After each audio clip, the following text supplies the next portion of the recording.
So, Wilfried. Oh, this is exactly 1.5 minutes. Exactly. Good morning, good afternoon. My name is Wilfried Paroubek. I am the partner manager of the Leading Learning Partners Association for Worldwide Learning. The Leading Learning Partners Association, LLPA, is an association represented in 50 plus countries by 33 different independent training organizations like Sovelto in Finland. We are here to talk a little bit about the past and the future of learning. And let me introduce you to Stephanie. Stephanie, can you do a quick introduction? Yes, thanks for the invitation. My name is Stéphanie Straub. I'm a training program manager within Microsoft Worldwide Learning's organization. And I'm focusing on the Enterprise Skills Initiative, a program you might have heard already about. And this is a program focused on cloud skilling, Azure skilling, and together with learning partners like Sovelto and the LLPA, we help accelerate the digital transformation in customers like yourselves. So Stephanie, you're working very closely with many customers in Finland and in the Netherlands. How did you see a change in training and learning in the last couple of years? Yes, I have seen that. I think in the past we were more focused on classroom trainings itself and maybe even as a tick in a box to just follow a course and do your email in the meantime. Whereas currently, and especially given the COVID-19 pandemic and lockdowns we had worldwide, we see more focus in online learning or different formats, so to say. So even hybrid learning, half a class and the other half is virtually.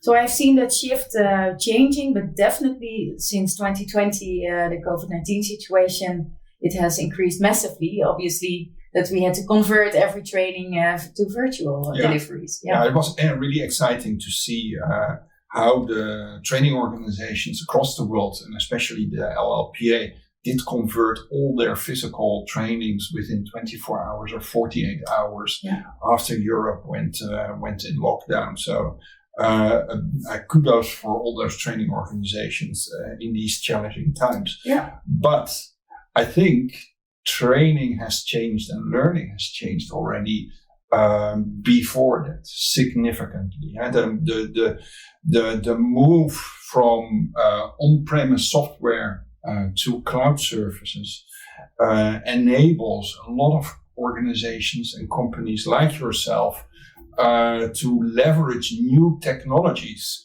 And a lot of companies started to realize already in 2018, 2019, that they have to invest in what is cloud all about, and where can my company benefit from it, and think about the impact it might have for changing business models or optimizing operations. Yeah. And so you see that there was already a move, but I absolutely agree. 2020 was obviously an unprecedented year, but it also accelerated the need for training, but also the way on how training is delivered significantly. Yeah. Yeah, we also see that there has been a fourfold in 2020 for learners who are investing in online studying, and also that companies are investing fivefold as much in providing at least the online learning possibilities for their learners. Yeah. So that has accelerated as well. Did you see also a changing in, how would you say, in culture, creating a kind of a learning culture in your customer's organization to enable actually every employee in that organization to get familiar with cloud services? Did you see that motion happening? Yes, I've seen it increasing, at least that motion for some of my customers.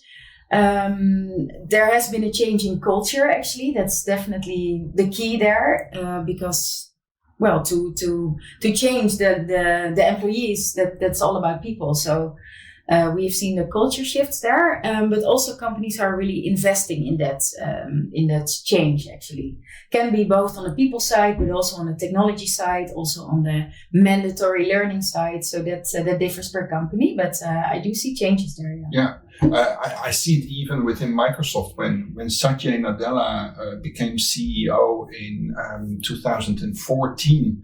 One of his first speeches or interviews or mails to the company, he said, it's all about learning. I am a lifelong learner. I have a pile of books next to me or e-books on my laptop, but I try to spend time to actually learn what is going on in the world. And he introduced actually the concept of a growth mindset. Yes. So that you try to think out of the box, try to think what can new technologies mean for me and how can that actually work for my company. So that is a very interesting motion which really started to kick off a change in learning culture and change in culture within Microsoft. Yes, I agree. And I also think what Satya Nadella mentioned is also about not being a know-it-all anymore, but being a learn-it-all.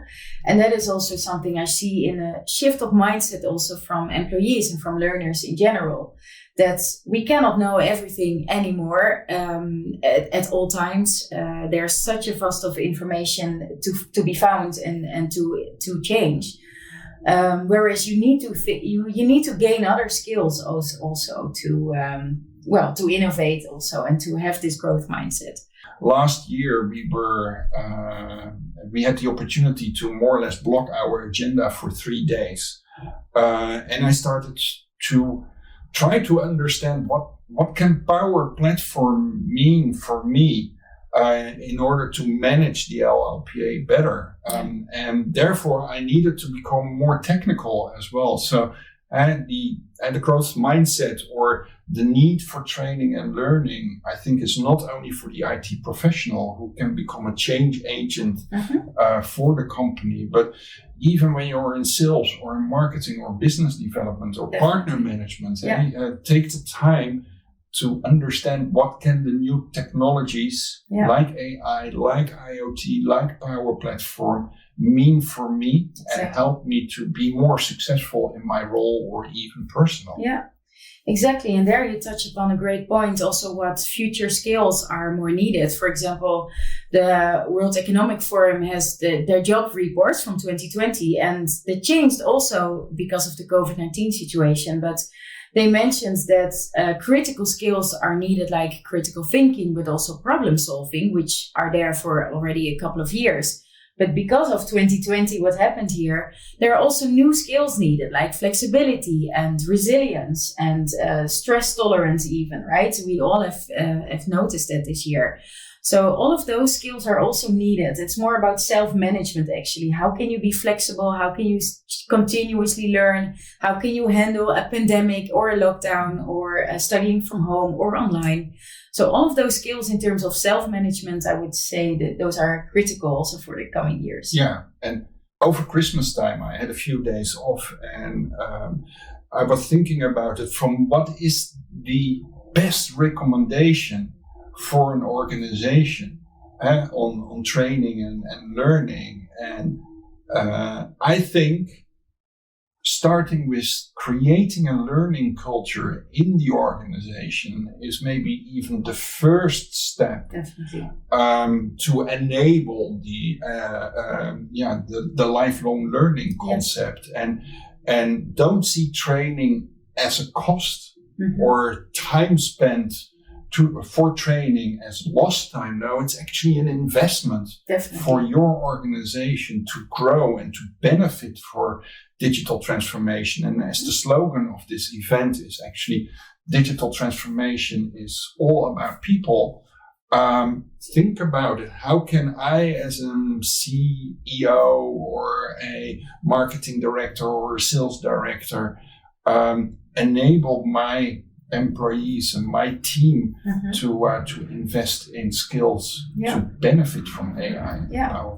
What's also interesting to understand is that by 2025, employers are thinking of reskilling or upskilling their employees, 70% of their employees. Yeah. So more than half of the workforce will be reskilled or upskilled by 2025. Thank you so much for your attention. And I think we should give it back to Helsinki again. Yes, Kiitos for having me here and looking forward to working with you all. Okay. Have a great day. Bye. Bye-bye.